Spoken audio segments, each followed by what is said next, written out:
नमस्कार मित्रांनो आणि मैत्रिणींनो, पल्लवी मराठी कथा या चॅनलवर आपलं स्वागत आहे. इस प्यार को क्या नाम दूं, भाग 17. मागील भागात. ए बये, आधी ते हेबळणं बंद कर, कारण असं काही होणार नाही.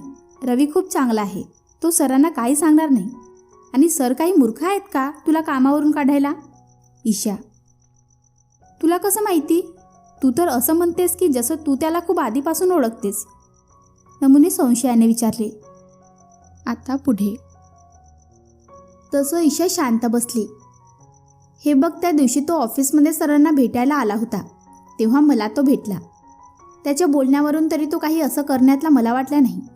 त्यामुळे तू फालतू गोष्टीचे टेन्शन घेऊ नकोस. ईशा स्वतःची बाजू सावरत म्हणाली. अगं पण नमू. ईशा, चल ना माझ्यासोबत, मला खूप सेल्फी काढायच्या आपल्या दोघींच्या. आरू ईशाला ओढत घेऊन जाता जाता म्हणाली. आता तिथे नमू एकटीच होती आणि मग सैरभैर होऊन इकडे तिकडे बघत होती. तेवढ्यात रवीचे लक्ष तिच्याकडे गेलं. तसं तो आदित्यला काहीतरी सांगून नमूजवळ आला. नमू त्याच्याकडे बघून 2 पावले मागे सरकली. हळूहळू मिस तुफान मेल, मी काही करणार नाही. ॲक्च्युली मी त्या दिवसासाठी सॉरी म्हणायला आलो. त्या दिवशी मी जरा जास्तच घाईत होतो, म्हणून गाडी पार्क करून निघून गेलो. तसा मी चुकीचं वागलो, म्हणून मी तुम्हाला आज सॉरी म्हणतो. पुन्हा असं नाही होणार. रवी एकदम गुणी बाळासारखं म्हणाला. सॉरी? का का काय? त्या दिवशी तुमच्यामुळे मला उशीर झाला. त्या दिवशी नमू अडखडत म्हणाली. म्हणून तर सॉरी म्हणत आहे मी. प्लीज राग नका मानू. रवी: ठीक आहे, जा आता. नमू खडूसपणे म्हणाली. मी जाऊ का? रवी गालातल्या गालात हसत म्हणाला. तसं नमूला अजूनच राग आला. नका जाऊ, मीच जाते, नमू म्हणाली आणि ताडताड पावले टाकत तिथून निघाली. ती गेली तसं रवी मोठ्याने हसायला लागला. यार, ही भेटली पाहिजे, हिच्याबरोबर आयुष्य जगायला मजा येणार, रवी मनातच म्हणाला. पण हिचं नाव काय? अरे यार, विचारायचं राहूनच गेलं. उद्या आदित्यला विचारतो. इकडे ईशा आणि आरू सेल्फीमध्ये गुंतल्या होत्या. आदित्य आणि मॉम दोघींकडे आनंदाने बघत होते. बघ आदित्य, आपली आरू किती लवकर ईशासोबत मिक्स झाली ना. मॉम: आदित्य शांतपणे म्हणाला.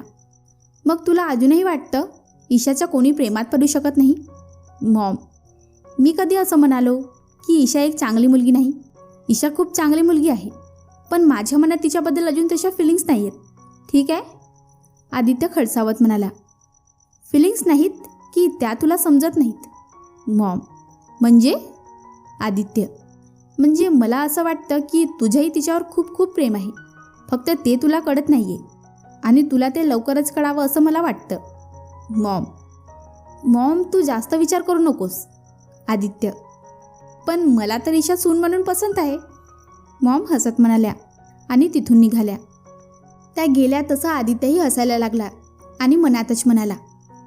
पसंत मलाही आहे मॉम, पण तिच्या मनात तसं काही आहे की नाही माहीत नाही. पण जर पिया म्हणते तसं खरं असेल तर मला तिला दुखवायचं नाही. आणि खरं नसेल म्हणजे तिच्या मनात माझ्याबद्दल फिलिंग असतील तर मला आता तिला कायमच्या माझ्याजवळ ठेवायचं आहे. कधीच तिला दूर होऊ द्यायचं नाही. आधी ज्या चुका मी केल्या त्या सगळ्या सुधारायच्या आहेत. त्यानंतर हळूहळू करून सगळे निघायला लागले. शेवटला ईशा आणि नमूही निघाल्या. आरूही तिला जाऊ नकोस असं म्हणत होती, पण तिला तिथं थांबून चालणार नव्हतं. आदित्य तिला सोडायला येणार होता, पण मग आतिशने तिला आणि नमूला घरी सोडायची तयारी केली. मग मात्र आदित्य तिला पोचल्यावर फोन कर असं सांगून त्यांना जाऊ दिलं. तसं सगळे निघाले. काही वेळाने ईशा आणि नमू घरी आले. आज नमू ईशाच्या घरी राहणार होती. ती आली तेव्हा देखील बाबा आणि आयू जागे होते. हे काय, तुम्ही अजून जागे का आहात? ईशाने आत येता येता विचारलं. तू नसली की बाबाला झोप येते का? आयू: सो स्वीट, नमू मध्येच बोलली. तसं ईशाने मागे वळून तिच्याकडे पाहिलं. जाऊन झोप आता, कारण आता खूप झोप आली असेल ना बाईसाहेबांना. ईशा जरा चिडत म्हणाली. काय झालं, आता तिच्यावर का चिडते? बाबा: चिडू नको तर काय करू? ह्या बाईला कुठे नेऊ नये, जिथे जाईल तिथे इज्जतीचा कचरा करते. ईशा: का? काय झालं? काय केलं तिने? आयू, काकू मला भूक लागली आहे, काहीतरी खायला द्या ना. नमू दोघींच्या मध्येच म्हणाली. हो आणते बाळा. हां. अगं ए म्हशी, तुला काय भस्म्या झाला आहे का? ईशा चिडत म्हणाली. बाळा काय बोलतेस? असं बोलू नये गं कुणाला. आयू, तू गप. तुला माहीत नाही हिने काय किडे केले आहे तिथे. तुला माहीत आहे हिने 4 ग्लास ज्यूस पिला. बरं बाईसाहेबांच्या एवढ्यावर भागलं नाही. किलोभर वेफर्स, मग स्टार्टर खाल्लं, ते पण 4 प्लेट. बरं इतकं खाऊनही बाईसाहेब थांबल्या नाहीत. मेन कोर्समध्ये बाईंनी प्रत्येक आयटमचे 3-3, 4-4 पीस खाल्लेत. आणि इथे येऊन वर हिला खायला हवं आहे. भूक लागली आहे. ईशा. एवढं सगळं ऐकल्यावर मात्र आयूबाबांनी तोंडावर हात ठेवला. बाळा अगं एवढं खाऊ नये गं. आयू, प्रेमाने कसलं सांगतेस? धोपट तिला धरून. ईशा. बरं जाऊ द्या आता, रात्र खूप झाली आहे, जाऊन झोपा. बाबा. हो जा. हां बाळा, जाऊन झोप. मी तुला सकाळी उठल्यावर छान खायला करून घालते. हां. आयू नमूच्या डोक्यावर प्रेमाने हात फिरवत म्हणाल्या. Okay okay. नमू जीवावर आल्यासारखं म्हणाली आणि रूमच्या दिशेने गेली. प्रेमाने काय सांगतेस तिला? चांगली बुकलून काढ. ईशा. जाऊ दे ना इशू, नको नाही एवढी चिडचिड करू. आयू. बरं मला सांगा, तुम्ही का नाही झोपलात? प्लीज मगासारखं बाबाचं कारण देऊ नकोस. ईशा आयूकडे पाहून म्हणाली. तसं आयू आणि बाबांनी एकमेकांकडे पाहिलं. असे एकमेकांकडे बघण्यापेक्षा काय ते बोला. ईशा. अगं आज तू पहिल्यांदा त्यांच्या घरी गेली होतीस ना, मग काय म्हणाले ते? आयू. काय गं, ते कशाला काही म्हणायला पाहिजे? आणि तुम्हा दोघांना मी किती वेळा सांगितलं आहे की सरांच्या मनात काही नाही. मग उगाचच माझा विचार ते का करतील? आणि मी फक्त त्यांची एम्प्लॉई आहे, जिच्याशी ऑफिसच्या कामाव्यतिरिक्त काही देणं घेणं नाही. ईशा. आणि तरीही तू त्यांच्यासाठी आयुष्यभर थांबणार आहेस? आयू. हो, बाबाही थांबणार होता ना. ईशा. पण पिल्लू. बाबा अजूनही बोलणार त्याआधीच ईशाने त्याला थांबवलं. प्लीज ना बाबा, तुम्ही दोघं का त्रास करून घेत आहात? मी सांगितलं ना, मी माझं प्रेम आयुष्यभर जपणार. बास आता, मला यावर जास्त काही बोलायचं नाही. ईशा. बरं चिडू नकोस, दमली आहेत, जा जाऊन झोप. बाबा समजावणीच्या सुरात म्हणाला. तसं ईशाने दोघांकडे पाहिलं आणि आपल्या रूममध्ये गेली. इकडे बाबा आणि आयू हताश होऊन एकमेकांकडे बघत होते. इकडे ईशा आत आली तर नमू तिच्या बेडवर वेडीवाकडी झोपली होती. ईशाने तिला व्यवस्थित झोपवलं आणि मग ती देखील तिच्या बाजूला झोपली. इकडे आयू बाबा हताश होऊन बसले होते. वसू, आपण चुकी केली का? तिला आपल्याबद्दल सगळं खरं सांगून. आयू. आणि लपवून तरी काय करणार होतो? मान्य आहे काही गोष्टी तिला आठवत नाही, पण त्यावेळीच्या काही आठवणी आहेत ज्या आजही तिच्या पाठलाग करत आहेत. त्याचं काय करायचं? बाबा. सगळं माझ्या मुलीच्या आयुष्यात का? तिनं कोणाचं काय वाकडं केलं आहे? तिची काय चूक आहे? आयू. तिची चूक एवढीच आहे की तिने एक मुलगी म्हणून जन्म घेतला आहे. बाबा. एकदा खूप मोठी शिक्षा भोगली आहे तिने, अजून किती भोगायची आहे? आयू रडत रडत म्हणाली. हे बघ, जास्त विचार करू नकोस, काही फायदा होणार नाही. चल झोपूया. मग दोघे त्यांच्या त्यांच्या रूममध्ये झोपायला गेले. इकडे ईशाही जागीच होती. असं नव्हतं की तिला आयू आणि बाबाची काळजी कळत नव्हती, पण आदित्यवर तिचं खूप प्रेम होतं आणि त्याच्याशिवाय ती कोणाचा विचारही करू शकत नव्हती. आणि अशातच तिला काही सुचत नव्हतं. तिने याआधी आपलं मन वळवण्याचा खूप प्रयत्न केला होता, पण काही केल्या तिला ते जमेना. याच विचारात तिला रात्री केव्हा तरी उशिरा झोप लागली. दुसऱ्या दिवशी सकाळी ईशा आणि नमू दोघी एकत्र ऑफिसला निघाल्या. ईशा नमूसोबत बोलत नव्हती. दोघीही आपल्या डेस्कवर काम करत होत्या. काही वेळाने दोघी वर्किंग साईडवर आल्या आणि मग पुन्हा तिथे स्वप्नीलसोबत काम करू लागल्या. आता नवीन ऑर्डर येतील अशी आशा सगळ्यांनाच होती. तिथलं काम करून दोघी पुन्हा ऑफिसमध्ये आल्या. कामाविषयी बोलण्यासाठी ईशा आदित्यच्या केबिनमध्ये गेली. सर, मला जरा तुमच्याशी बोलायचं होतं. ईशा आत येता येता म्हणाली. बरं झालं तू आलीस, मी आता तुला बोलावणार होतो. आदित्य. का? ईशा. हे घे.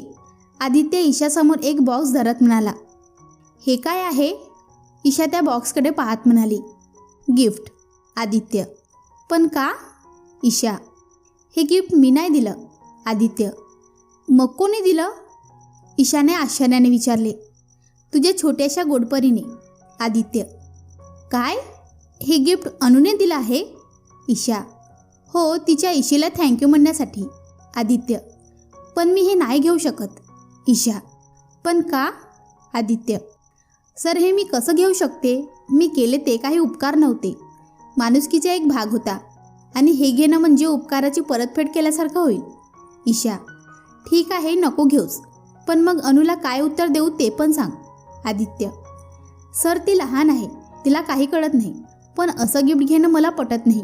ईशा: काल तुम्ही सगळे गेल्यावर अभि, पिया आणि अनु आले होते. तसं तर खूप उशीर झाला होता त्यांना, पण तुझ्यासाठी स्पेशल गिफ्ट घ्यायचा असा अनुचा हट्ट होता आणि ते गिफ्ट पूर्ण शहरामध्ये ती शोधत होती, जोपर्यंत तिला तुझ्यासाठी मनासारखे गिफ्ट मिळत नाही तोपर्यंत. आणि ते जेव्हा मिळालं तेव्हा ती शांत झाली. आता तू ठरव ते घ्यायचं की नाही. बिचारी अनु, आदित्य म्हणाला आणि वळला. ईशाने काही वेळ विचार केला आणि मग म्हणाली, आणा इकडे ते. तसा आदित्य हसला आणि तिच्या हातात तो बॉक्स दिला आणि ती ते ड्रेसच्या पॉकेटमध्ये ठेवायला गेली. आधी उघडून तर बघ काय आहे ते. आदित्य: नको, घरी गेल्यावर बघेन. ईशा: नको, आताच बघ, कारण अनुने सांगितलं आहे.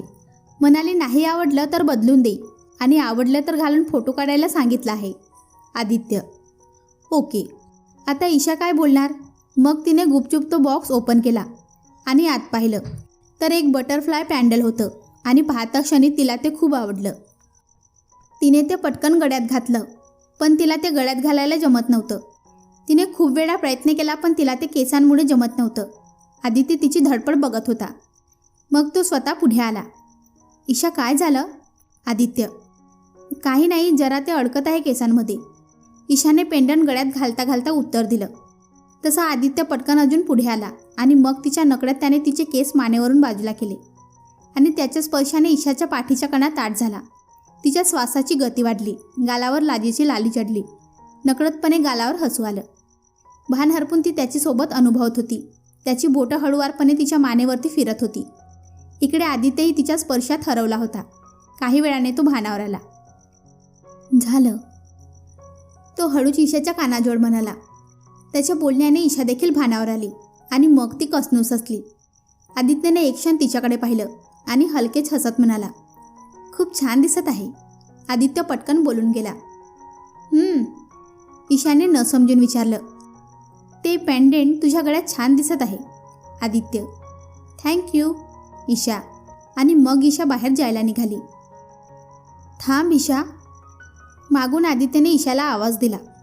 तसं तिने वळून मागे पाहिलं आणि मग आदित्यने पटकन आपल्या मोबाईलमध्ये तिचा फोटो काढला आणि म्हणाला, अनुला पाठवायचं आहे. तसं ईशाने पटकन हो म्हणून मान हलवली आणि मग ती बाहेर निघून गेली. ईशा पुन्हा आपल्या डेस्कवर येऊन काम करू लागली. आज तिला खूप आनंद झाला होता. आदित्य तिच्या जवळ होता. ज्या गोष्टीचे स्वप्न तिने पाहिलं होतं, आज ते स्वप्न पूर्ण झालं होतं. ते खरं की खोटं हे सध्या तिच्यासाठी महत्त्वाचं नव्हतं, कारण आज तिचं मन त्या तिच्या गळ्यातल्या फुलपाखरासारखं आकाशात उंच उडत होतं. इकडे आदित्यही खूप खुश होता.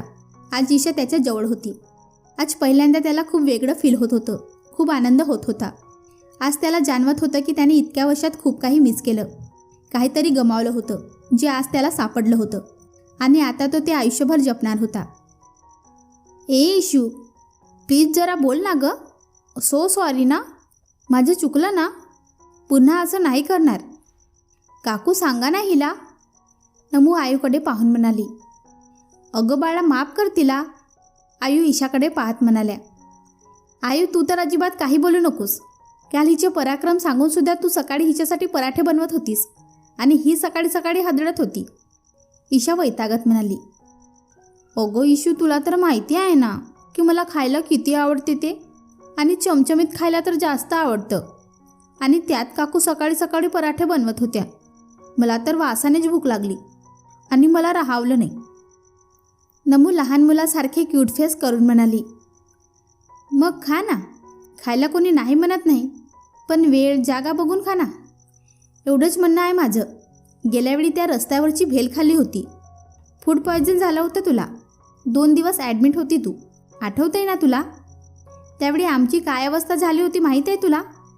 आणि आमचं सोड गं, पण मम्माचा विचार कर ना. तुला तसं पाहून त्यांची काय अवस्था झाली होती. तुला नाही माहीत, कारण तेव्हा तू तर त्या हॉस्पिटलच्या बेडवर मस्त आराम करत होतीस ना. तेव्हा आम्ही मम्माला तिळतिळ तुटताना पाहिलं आहे. मग पुन्हा आम्ही सगळे त्यातून जाऊ नये म्हणून तर मी प्रयत्न करते, म्हणून तर तुला अडवते ना. मला असं तुला खाताना अडवायला आवडतं का? ईशा भरल्या डोळ्यांनी बोलत होती. काही बोलू नकोस. तुझ्या बोलण्याचा समजवण्याचा काही परिणाम होणार नाही, कारण आपल्यापेक्षा जास्त महत्त्वाचा तर तिला मिळणारा आनंद आहे. मग आपण तिच्यासमोर किस झाडकी पत्ती. नमूची आई म्हणजे मम्मा म्हणाली. तसं नमू तोंड बारीक करून सगळ्यांकडे बघत होती. ईशाने एकदा तिच्याकडे पाहिलं आणि मग सरळ ती तिच्या रूममध्ये निघून गेली. सगळे इकडे शांत बसले होते. सगळे एकमेकांकडे बघत होते. तिच्या इतकं चिडण्याचं कारण फक्त आई आणि बाबालाच माहीत होतं. ईशा एकटीच तिच्या रूममध्ये बसली होती. अजूनही विचारात हरवली होती. तिला खूप भीती वाटत होती. पुन्हा तिला एकटी पडायचं नव्हतं. तेवढ्यात नमू तिच्या जवळ येऊन बसली.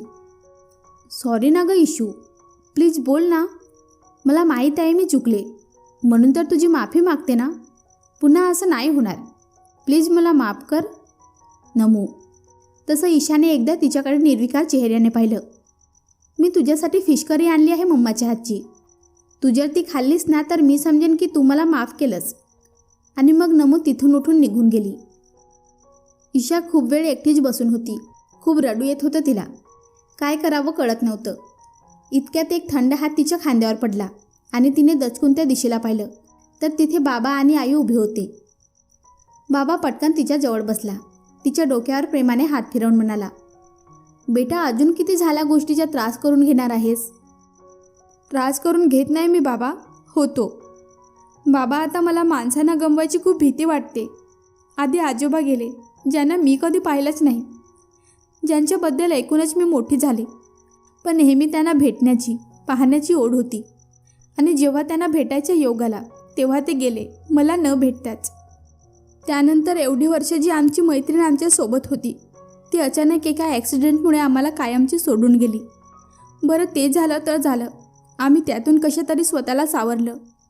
मग माझ्या आयुष्यात आदित्य आले. पुन्हा एकदा आनंदाने नाचायला लागले होते मी. पण पुन्हा आयुष्यात एक वादळ आलं आणि सगळं काही वाहून घेऊन गेलं. एका क्षणात मला ते घर, ते शहर, माझी माणसं सगळं सोडून इथे यावं लागलं. विनीला, आदित्यला काहीही न सांगता आपल्याला तिथून पळ काढावा लागला. राघूचे आजी आजोबा आमची वाट पाहायचे. राघू गेल्यावर मी आणि विनीच त्यांचा आधार होतो. पण मी इथे आल्यावर विनीने एकटीने काय केले असेल किंवा त्यांची कोणी काळजी घेतली असेल मला काही माहीत नाही. आणि मी इथे एका चोरासारखा लपून बसले आहे. मला हे नव्हतं करायचं बाबा, पण नाईलाज होता. त्यात मग नमू आली. मला पुन्हा हसायला शिकवलं तिने. पण आता तिला गमवायची भीती वाटते रे बाबा. आता कोणीतरी मला सोडून जाईल किंवा मला कोणाला तरी सोडून पळ काढावा लागेल या विचारानेच घाम फुटतो. त्यामुळे कोणाला आपलंसं म्हणावंसं वाटत नाही. ईशा रडत रडत म्हणाली, हे बघ बाळा, मला माहीत आहे तुझ्यावर काय परिणाम होत असेल या सगळ्याचा, आणि याला कुठेतरी आम्हीच जबाबदार आहोत. बाबा मान खाली घालून म्हणाला, नाही रे बाबा, मी तुम्हाला दोष नाही देत रे. ईशा कणवळून म्हणाली, नाही ग, आम्हाला माहीत आहे तू आम्हाला दोष देत नाहीस. पण तुझ्या बाबा बोलला ते खरं आहे. पण खरं सांगू, मला त्या रात्री काही सुचले नाही. 4 वर्षाची होतीस तू. रक्ताने भिजलेलं तुझ्या डोकं धरून मी त्या रस्त्यावर सैराबाहेर पडत होते. काय करू माझ्या बाळासाठी? काही करून मला माझ्या बाळाला बरं करायचं होतं. पण मार्ग दिसत नव्हता. मग जो मार्ग योग्य वाटला तो केला. दूर आलो आम्ही तुला घेऊन त्या वाईट जगापासून, त्या वाईट माणसांपासून. आयू भरल्या डोळ्यांनी बोलत होत्या. शामू, जाऊ दे ना त्या गोष्टी आता. खूप रात्र झाली आहे, आराम करू दे तिला. बाबा. आणि मग बाबा स्वतः ईशाजवळ आला आणि मग त्याने ईशाला बेडवर झोपवलं. तिच्या अंगावर पांघरून घातलं आणि मग तिथेच उशाशी बसून तिला थोपटू लागला. आयू देखील तिच्या जवळ बसली. काही वेळातच ईशाला शांत झोप लागली. तसं आयू आणि बाबा बाहेर आले. कधी संपेल हे सगळं? माझी इशू या सगळ्या फेऱ्यातून केव्हा सुटणार? आयू. हे बघ, फेऱ्यात त्याने टाकला आहे तर बाहेरही तोच काढेल. बाबा आकाशाकडे पाहत म्हणाला, ऐक ना वसू, खूप दिवस झाले ना ईशाच्या डोकेदुखीबद्दल आपण डॉक्टरांशी बोललो नाहीत. आणि या काही दिवसात तिला डोकेदुखीचा त्राससुद्धा झाला नाही. आता आपण एकदा डॉक्टरांना भेटायचं का? आयू. हो, ही गोष्ट माझ्या लक्षात आली नाही. बघू लवकरच वेळ काढू आणि भेटू, म्हणजे नक्की काय चाललं ते कळेल आपल्याला. बाबा, तिचा तो त्रास कमी होणार असेल तर माझ्यासाठी बरंच आहे. तिला असं तडफडताना मी नाही पाहू शकत. आयू. बाबा, बरं चल आपण पण झोपू, खूप उशीर झाला आहे. आयू. हो बाबा. आणि मग दोघे झोपायला निघून गेले. इकडे आदित्य घरी आला. आवरून तो आपल्या रूममध्ये लॅपटॉपवर काम करत होता. इतक्यात नेहमीप्रमाणे मॉम कॉफी घेऊन आल्या. मॉम, तू कशाला आणली कॉफी? तू झोपत जा वेळेवर, मी घेत जाईन मला हवी तेव्हा. आदित्य. तुझ्यासाठी काही करायचं म्हणायला की मला आनंदच होतो. एकतर तू सकाळी जातोस तर रात्री येतोस. दिवसभर आम्ही दोघीच असतो. मग रात्री जरा तुझ्याबरोबर वेळ घालवता येईल म्हणून मग येते तुझ्यासाठी कॉफी घेऊन. मॉम. तसं आदित्यने आपला लॅपटॉप बंद केला आणि मॉमकडे पाहत उभा राहिला. आणि मग मॉमच्या हातून कॉफी घेतली, मॉमचा हात धरला आणि मग त्यांना घेऊन गॅलरीत आला. एका चेअरवर मॉमला बसवले आणि मग मॉमच्या समोरच्या चेअरवर स्वतः बसला आणि मग मॉमकडे पाहून म्हणाला, बोल आता काय बोलायचं आहे ते. मी काय बोलू? हल्ली तू इतका बिझी असतोस की मला आणि आरूला भेटतसुद्धा नाही. मॉम तक्रारीच्या सुरात म्हणाल्या. सॉरी मॉम, पण काय करू, सध्या काम खूप वाढलं आहे, त्यामुळे जरा दुर्लक्ष होत आहे तुमच्याकडे. आदित्य नाराजगी व्यक्त करत म्हणाला. नाही रे बाळा, मी असं नाही म्हणत की तू कमी पडत आहे आमच्यासाठी. आणि माझं कसं आहे ते, तुम्ही दोघं खुश तर मी खुश. पण आरूचं तसं नाही रे. पोरगी खूप वाट पाहत असते रे तुझी. सारखी म्हणते दादू कधी येणार. खूप काही बोलायचं असतं रे तिला. आणि इथे आल्यापासून ना कोणी मित्र ना कोणी रे तिला. मग कॉलेजमधून आल्यावर काय करणार, म्हणून मी म्हणते, बाकी काही नाही रे. मॉम. ठीक आहे, मग हा संडे आमच्या बहिणाबाईच्या नावे. आदित्य. तसं मॉम ही मनमोकळेपणाने हसल्या. मग ईशा कशी आहे? मॉम. मॉम, तू कालच तिला भेटलीस ना, मग का विचारत आहेस? आदित्य शंका व्यक्त करत म्हणाला. अरे असंच, तसंही तुला तिच्याबद्दल काही विचारलं तरी तू असंच बोलतोस. खूप चांगली मुलगी आहे रे ती. मॉम. खरंच ईशा खूप चांगली आहे, पण तू म्हणतेस तसं अजून काही नाही. त्यामुळे तू आता इथून जा, मला काम करू दे. आदित्य गालातल्या गालात हसत म्हणाला. तसं मॉमही हसल्या आणि म्हणाल्या, ओके मी जाते, पण लवकर विचार कर, म्हणजे माझ्या आरूला घरातच एक हक्काची मैत्रीण भेटेल. मॉम. ओके तू जा. आदित्य. मग मॉम निघून गेल्या. मग आदित्य उगाच स्वतःशी हसत होता. आणि मग त्याला आज सकाळी त्याच्या केबिनमध्ये घडलेलं आठवलं. नकळतपणे तिच्या गळ्यात घातलेले लॉकेटचे क्षण आठवले. तसं त्याने पटकन आपल्या खिशातून मोबाईल काढला आणि मग तिचा फोटो पाहू लागला. किती गोड दिसत होती ती. खरंच. त्याने मनातच तिच्या सुंदरतेला दाद दिली आणि नकळतपणे तिच्या फोटोवर ओठ टेकवले. इशू, खरंच तुझं माझ्यावर प्रेम आहे का? असेल तर एकदा मन ग. मग बघ, हा आदित्य कधीच तुझ्यापासून दूर जाणार नाही. आयुष्यभर तुझ्यावर वेड्यासारखं प्रेम करेन. आधी तुझी किंमत नाही समजली मला, कारण आयुष्यात काहीतरी करून दाखवायचं होतं मला. स्वतःचं प्रेम सिद्ध करण्यासाठी काय नाही केलंस तू. चप्पल न घालता मंदिरात गेलीस, न काही खाता पिता माझ्यासोबत उन्हातानात भटकत होती. तब्येत बिघडली तरी एका शब्दाने मला बोलली नाहीस. फक्त माझं प्रेम मिळवण्यासाठी तुझी धडपड करत होतीस, ती कळत नव्हतं असं नाही.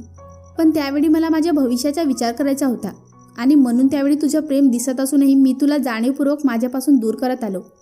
आणि खरंच मला असं वाटत होतं की तूही तुझ्या भविष्यात पुढे जावं. काही झालं तरी प्रेमाच्या नादी लागून तू तुझ्या भविष्याकडे दुर्लक्ष करावं असं मला अजिबात वाटत नव्हतं. म्हणून मी वेळोवेळी तुझ्याशी फटकून वागत होतो. आणि मग एक दिवस तू आली नाहीस कॉलेजला. मग मला आता तुला स्वतःपासून दूर करण्यासाठी एक कारण मिळालं आणि मी त्याचाच फायदा घेऊन तुला स्वतःपासून दूर केलं. आणि खरं सांगू, त्या दिवशी मलाही खूप त्रास झाला. आणि मग दुसऱ्या दिवशी तू आली नाहीस. मग मात्र मी खूप कावराबावरा झालो. तुला एकदा पाहायचं म्हणून खूप तडफडलो, पण तू नाही दिसलीस. त्या दिवसानंतर तर जणू मी हसणंच विसरलो. आधी अभ्यासात आणि मग बिझनेसमध्ये स्वतःला गुंतवून घेतलं. पण तरीही तुझी आठवण येत होती. वाटायचे की तुला एकदा भेटावं, तुला पाहावं, तुझ्याशी बोलायचं होतं. पण तू गेली आणि सगळं राहून गेलं. आणि मग एके दिवशी तू अचानक मला इथे ऑफिसमध्ये भेटलीस. खरं सांगू, किती आनंद झाला मला. खूप काही बोलायचं होतं, विचारायचं होतं. पण तिथे एक बॉस आणि एम्प्लॉईचं नातं मध्ये आलं आणि मग सगळंच राहून गेलं. पण आता तसं नाही आहे. आता मला माझ्या भावना कळल्या आहेत आणि मला त्या तुझ्याजवळ व्यक्त करायच्या आहेत आणि मी त्या नक्की तुझ्यासमोर व्यक्त करेन. पण मला माहीत नाही की आता तुझ्या मनातही माझ्याबद्दल काही फिलिंग्स आहेत की नाही. पण जर असतील तर मी तुला कधीच माझ्यापासून दूर करणार नाही. हे माझं पक्कवालं प्रॉमिस असेल. आणि तुला माहीत आहे इशू, तू कॉलेजमध्ये असताना जितकी सुंदर होतीस ना त्यापेक्षा जास्त सुंदर दिसतेस तू आता. आणि ट्रिंग ट्रिंग. आदित्य फोनमध्ये ईशाचा फोटो बघून बोलत असताना कोणाचा तरी फोन आला. नंबर अनोळखी होता. त्याने मग काही क्षण विचार करून फोन उचलला. हॅलो, कोण? आदित्य. आदित्य साहब? पलीकडची व्यक्ती. हो, बोलत आहे. तुम्ही कोण? आदित्य. साहब जी, मेरा नाम सलीम है. वो साहब जान, मेरा मतलब है अभी साहब जी ने मुझे आपका नंबर दिया. सलीम. ओके, अब समझ में आया. कोई बात नहीं, आप कल से आ जाइए, बाकी बातें तभी करेंगे. आदित्य. साहब जी, वो दीदी कितने बजे कॉलेज जाती है? सलीम.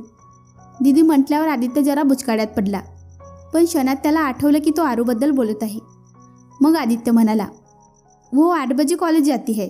सलीम. ठीक है, फिर मैं 7 बजे आ जाता हूँ. सलीम. ठीक है. आदित्य. मग दोघांनी फोन ठेवला. हा अभि ना? काल याला बोललो काय आणि मग हा माणूस आज कॉल करून यायचं म्हणतोय. ठीक आहे, तेवढं चारूची काळजी नसेल मला. अभि पाठवतोय म्हणजे तो माणूस भरोश्याचा असणार. बघू आता, भेट उद्या त्याला. आदित्य मनातच म्हणाला. आणि मग पुन्हा तो ईशाचा फोटो पाहू लागला आणि पाहता पाहता त्याला झोप लागली. भेटूया पुढच्या भागात. धन्यवाद.